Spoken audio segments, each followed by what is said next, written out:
Que a paz do único e eterno Deus seja sobre a sua vida. Por que muitos evangélicos estão se tornando judeus? Isto é, deixando o cristianismo para migrar para o judaísmo, ou seja, troca de religião. Essa notícia é estranha para você? Nunca ouviu falar? Bom, eu posso garantir que isso é muito comum e nos últimos 10 anos está cada vez maior. Aqui na plataforma tinha vários pregadores, pastores que mudaram de religião. Muitos, sim, migraram para um assim judaísmo messiânico, eu vou explicar isso já já, mas hoje se tornaram até mesmo ortodoxos, daqueles que se vestem de preto e negaram a Jesus. Por que isso acontece? É certo, é errado? Bom, eu vou discutir isso no vídeo de hoje e vou colocar aqui dois pontos, dois motivos, né? Pode ser divino, ou seja, do próprio Deus, ser a vontade do Eterno, do Criador, dessa mudança. Porque está escrito na palavra que ele iria trazer de volta as 12 tribos, ou seja, os remanescentes, aqueles que têm o sangue, né, desse povo. Então o Senhor iria trazer de volta, inclusive para Israel. Mas existem as 12 tribos ainda? Existe. Pode não haver mais aquele sangue puro, genuíno como no passado, mas ainda tem bastante, existe várias pessoas espalhadas pelo mundo inteiro que ainda mantêm o sangue. E como esse primeiro ponto aqui é espiritual, você vai entender. Então Deus falou que iria trazer de volta de todas as nações. E muitos, sem saberem, talvez você que esteja assistindo o vídeo, tem esse sangue. Qual é o teu sobrenome? Se puder, deixa aí no comentário. Muitos dos sobrenomes, sem você saber, ele é espanhol, que é o meu caso, né? Muitos dos meus sobrenomes são espanhóis. Ele é português, ele é italiano, ele é isso ou aquilo. Mas, no entanto, você não sabe a história, às vezes, desse sobrenome, como ele chegou ao Brasil. Pois é, a maioria tem raiz judaica. E aí a gente pega a Bíblia que as misericórdias do Senhor são até 1000 gerações. Isso significa que alguém dos teus antepassados, ele foi fiel a Deus, ele serviu, mas além de tudo, ele tinha um compromisso com o judaísmo. Ele faz parte da descendência. Pois é, e como as misericórdias duram 1000 gerações, então foram vindo os seus sucessores e chegou até você e Deus, ele viu tudo isso. Então tem pessoas que o próprio Eterno, ele conduz para essa mudança. São todos? Só tendo o nome judaico é o suficiente? Não. Isso é uma coisa de Deus, ele vai tocando e chega um momento que a pessoa vai fazer essa mudança. O segundo ponto que eu queria colocar é também uma mudança, mas vamos colocar assim, não é de Deus, é da insatisfação humana. A pessoa está na igreja, ela ouve as pregações, a palavra, e não é só isso, tem algo a mais, ela acaba ficando insatisfeita. A gente pode classificar os evangélicos em dois grupos, tem mais, mas dois grupos aqui só para a gente entender, os pentecostais e os tradicionais. Os pentecostais é muito pro lado assim do poder, do Espírito Santo, derramamento, milagres também, prosperidade financeira. Então Deus vai fazer, Deus vai abençoar, Deus vai mudar a sorte. Tem alguém doente, vamos orar, vamos clamar aqui para acontecer um milagre. Então o pentecostal é mais desse lado. O tradicional, ele vai mais assim, no ensino filosófico, psicológico, é uma coisa mais humana. Alguns tradicionais creem no poder de Deus, mas eles procuram ficar assim mais distante, né? Eles querem uma coisa assim, mais lógica, sabe? Não é você pegar, eu tô meio perdido aqui, deixa eu ler um versículo da Bíblia para Deus falar comigo. Não, eles não vão muito para esse lado. É mais assim, como ser um bom marido, um bom pai, como ser uma boa esposa, uma boa mãe, enfim, né? Como ser bom cidadão, trabalhador. E essas coisas também são importantes. Eu não estou dizendo que é certo ou que é errado. Os tradicionais, eles prezam mais assim pelo ensino na escola bíblica. Tem também os pentecostais, mas o tradicional, ele tem uma estrutura normalmente maior. Ok. E aí muitos migram porque mesmo aquele ensino, aquela pregação não está sendo suficiente. Então, no primeiro ponto, para o segundo, o primeiro quer dizer, o próprio Deus mexeu ali, colocou uma certa inquietude na pessoa. O segundo ponto é o contrário, vem da própria pessoa, ela não está satisfeita e ela muda. Tá certo? Então eu coloquei aqui esses dois pontos. Agora a gente vai falar um pouquinho se essa mudança é boa ou não. Se vai ter mudança, a gente tem que entender algumas coisas. Primeiro, se ele é evangélico, ele crê que Jesus é o Filho de Deus. E mais, ele crê que Jesus é o próprio Deus, fazendo parte de uma trindade. E eu não quero falar hoje aqui se é certo ou errado. Procure aqui no canal, Marcos Ribas, Trindade. Você vai saber se é certo ou errado. Mas ok, o evangélico normalmente ele pensa nisso. Que Jesus, ele é o Filho de Deus, é o próprio Deus, faz parte de uma trindade e ele é digno de ser adorado. Ele pode ser adorado como o próprio Deus. Tanto é que a maioria das canções, né, que se cantam na igreja fala de adoração, eu te adoro, eu me rendo, eu me prostro aos teus pés, e daqui a pouco usa a expressão Jesus. Se a gente analisar as letras, peraí, tá falando do Pai ou tá falando do Filho? Normalmente é muito assim, Jesus, Jesus. Então, se ele vai para o judaísmo, ele vai migrar para um judaísmo messiânico ou nazareno, ou seja, qual for o nome, mas que prega que Jesus é o Messias, para a mudança não ser tão assim radical. Só que lá dentro agora a gente vai falar algumas coisas que pode ser problema, sim. Dessas comunidades, algumas adoram a Jesus, outras de jeito nenhum. E eu vou explicar por que já já. Então, assim, Jesus, ele é o Messias, mas ele não deve ser adorado. Já já eu explico, mas antes, falando em Jesus, aí muda um ponto também. Não é mais Jesus, é Yeshua, que é o verdadeiro nome do Salvador, do Messias, em hebraico.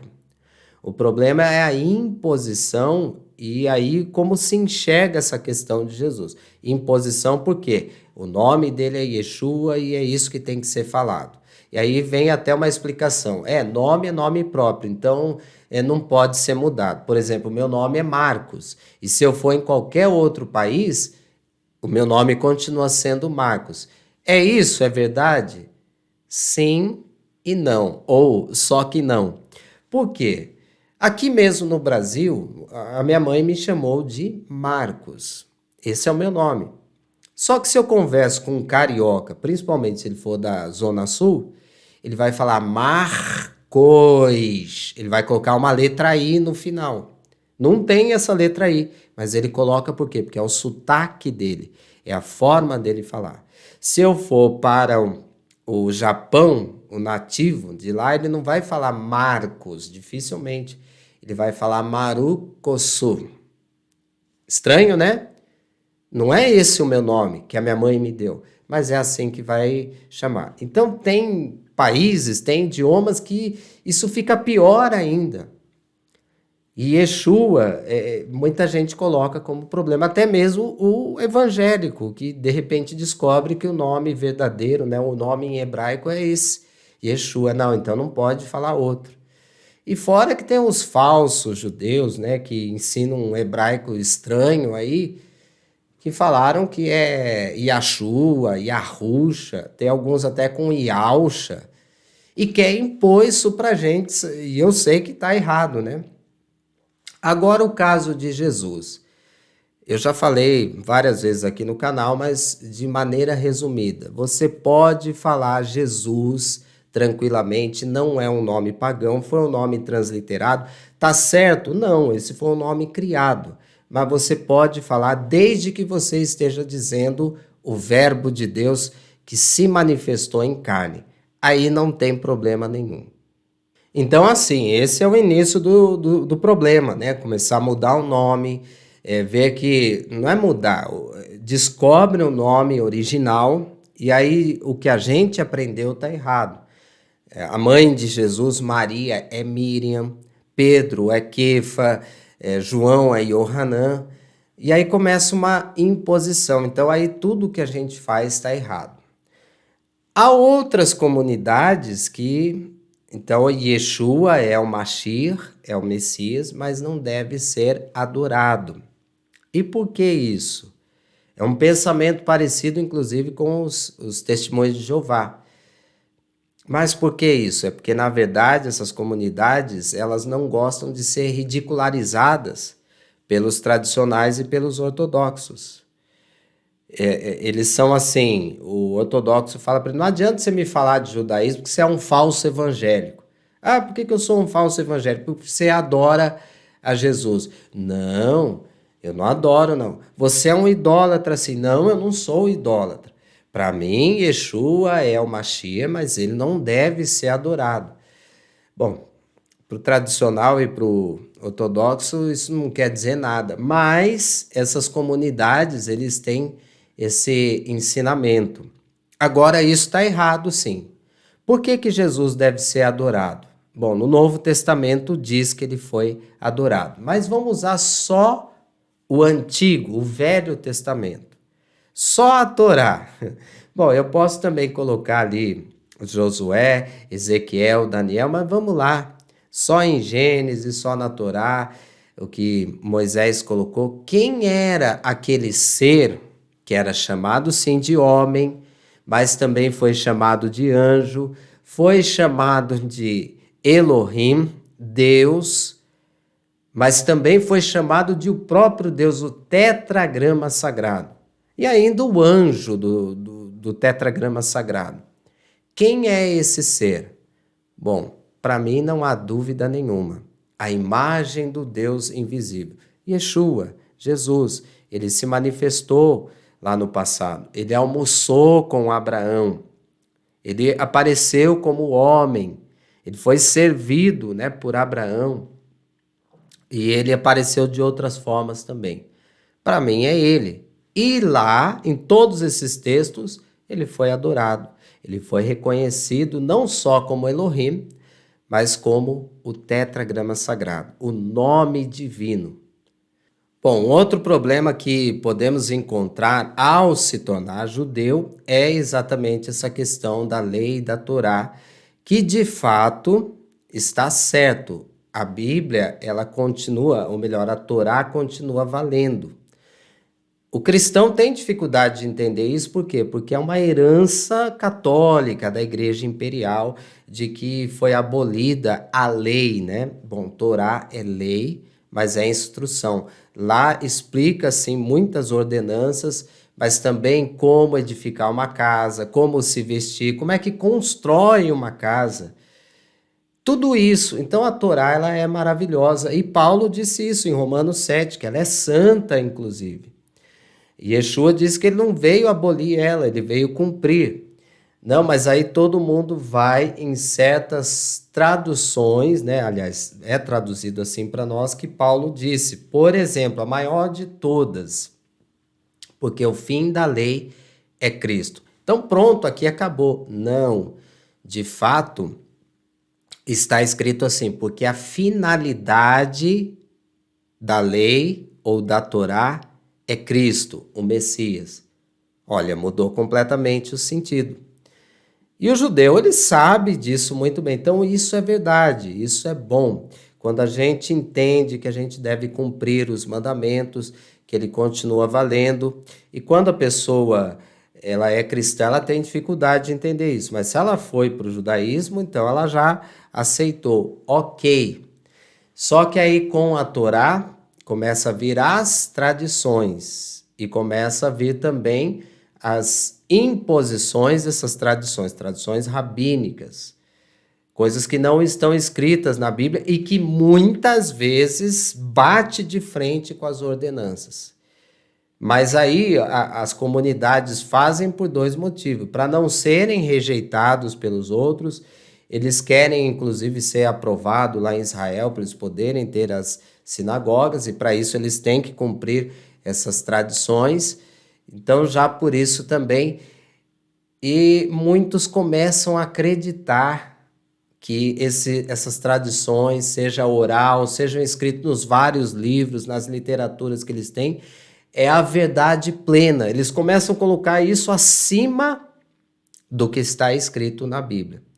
Eu repito, as sinagogas que aceitam a Jesus, elas aceitam o Novo Testamento.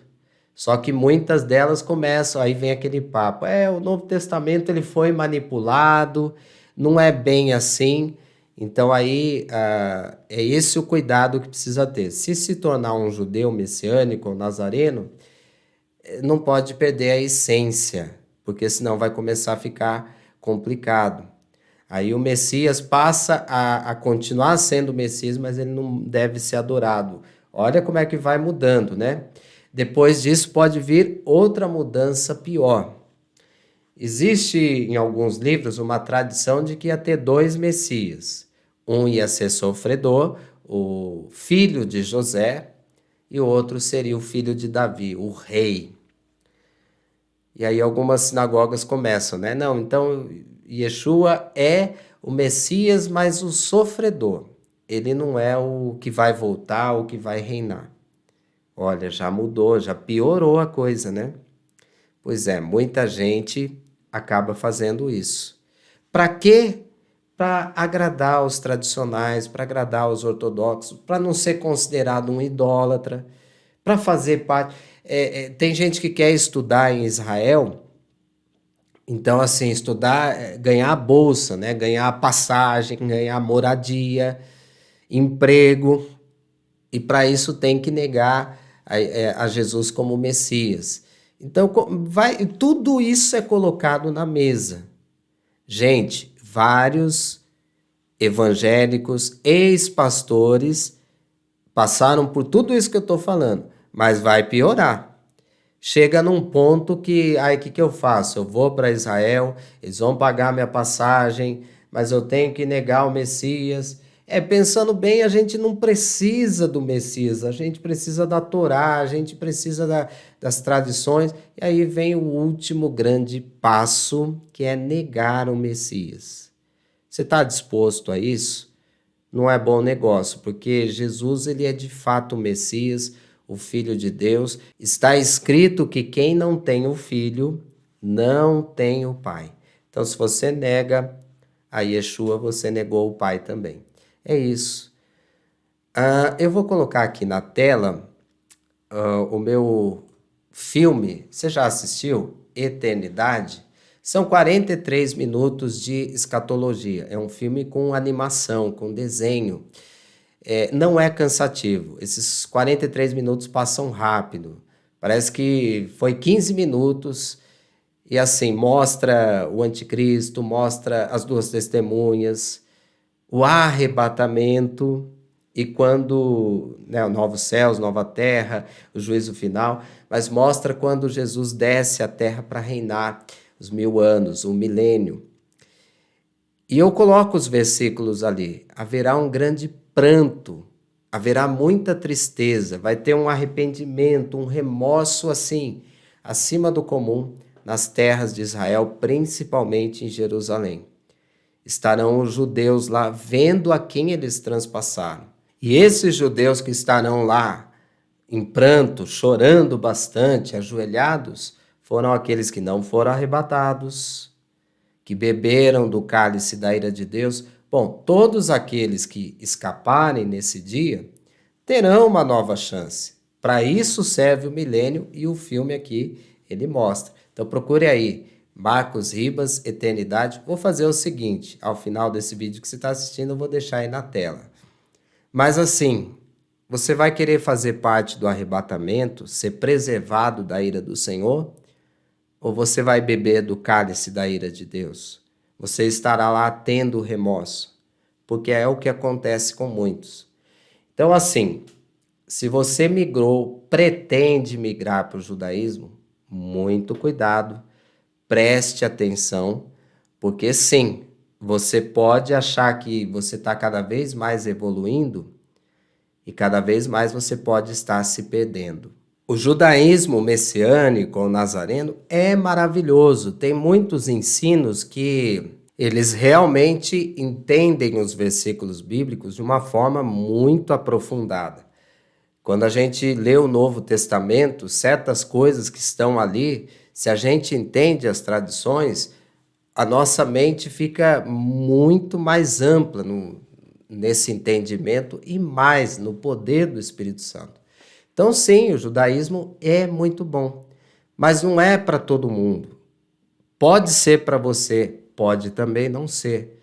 Então, se você está pensando em tomar essa decisão, ou mesmo tomou, ore, tenha uma reflexão, busque a voz do Espírito Santo e tenha muito cuidado, porque muitos negaram a Jesus, rejeitaram toda a experiência que eles tiveram. E isso é bastante triste, tá certo? Então o vídeo acabou ficando longo, mas é para explicar, para trazer um entendimento aí para todos. Na igreja que eu pastoreio, até mesmo aqui no YouTube, eu procuro trazer de forma mais completa essas verdades da Bíblia. Inclusive você que não é inscrito, me ajude a pregar a palavra de Deus, a trazer esses ensinamentos de forma mais profunda para a edificação. Se inscreva no canal, é de graça, e deixe um comentário. Você conhece alguém que mudou para o judaísmo? Você já mudou ou está pretendendo? Deixa aí no comentário, é muito importante. Que Deus te abençoe, até o próximo vídeo, assista aí Eternidade. Fique na paz, em nome de Jesus.